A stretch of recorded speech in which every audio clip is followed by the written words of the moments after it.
दोस्तों, क्या आप जानते हैं कर्म क्या है और किस तरह अपने कर्मों से अच्छे फल प्राप्त किए जा सकते हैं।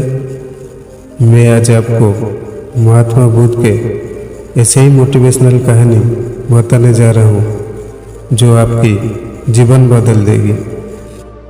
एक बार गौतम बुद्ध से उनके एक शिष्य ने पूछा, गुरुजी, कृपया हमें बताएं कर्म क्या है।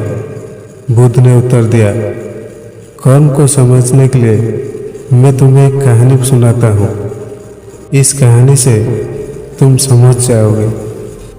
एक राजा घोड़े पर बैठा था और अपने राज्य का भ्रमण कर रहा था। चारों तरफ भ्रमण करने के बाद अचानक एक दुकान के सामने आकर रुका। रुकने के बाद राजा ने अपने मंत्री से कहा, मंत्री जी, मुझे मालूम नहीं क्यों, लेकिन लगता है कि इस दुकानदार को कल ही फांसी की सज़ा सुना दूं। ये सुनने के बाद मंत्री को बहुत दुख हुआ। मंत्री राजा से इसका कारण पूछ पाते कि राजा आगे बढ़ गए। अगले दिन सुबह मंत्री ने इस बात का कारण पता करने के लिए आम जनता का रूप लेकर दुकानदार के पास पहुंचा। दुकानदार चंदन की लकड़ी बेचने का काम किया करता था। मंत्री ने दुकानदार से पूछा कि उसका कारोबार कैसा चल रहा है। तब दुकानदार ने बताया कि उसका बहुत बुरा हाल है। लोग उसके दुकान पर आते हैं, चंदन को सूंघते हैं और चले जाते हैं। हालांकि उसकी प्रशंसा करते हैं, लेकिन खरीदता कोई नहीं है। मैं सिर्फ इसी इंतजार में बैठा हूँ कि कब राजा की मृत्यु हो और उनके अंतिम संस्कार के लिए मुझसे बहुत सारे चंदन की लकड़ी खरीदी जाएगी और शायद वहाँ से मेरे व्यापार में बढ़ोतरी होनी शुरू हो जाए। अब मंत्री को सारी बात समझ आ गई।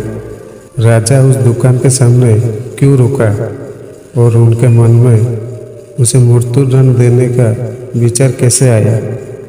शायद दुकानदार की नकारात्मक विचार के लहरों का, जिसमें राजा के मन में भी वही प्रभाव पड़ा जो दुकानदार राजा के बारे में अनुभव कर रहा था।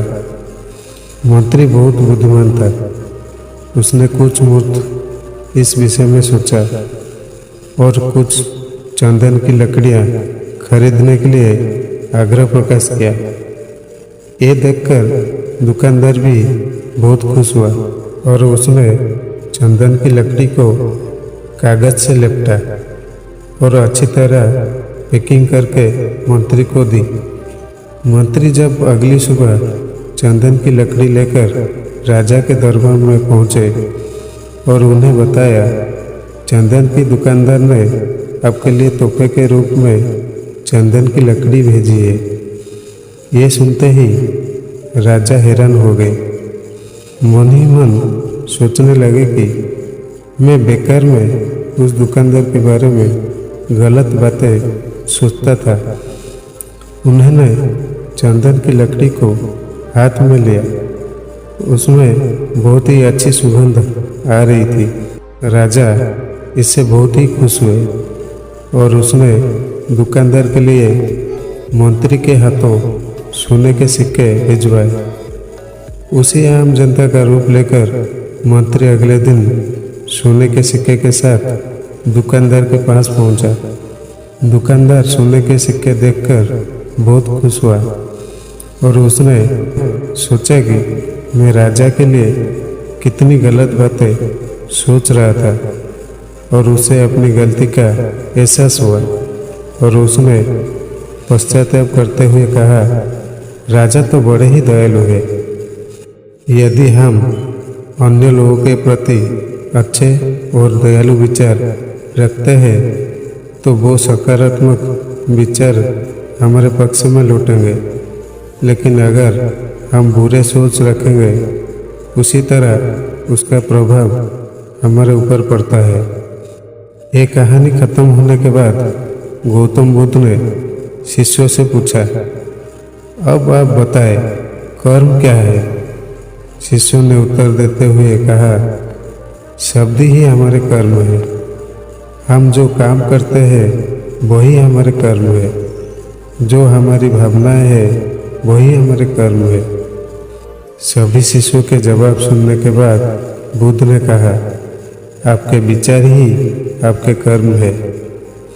अगर आपने विचारों पर नियंत्रण करना सीख लिया तब आप महान बन जाते हैं। जब आप अच्छा सोचते हैं तब आपके साथ अच्छा होता है।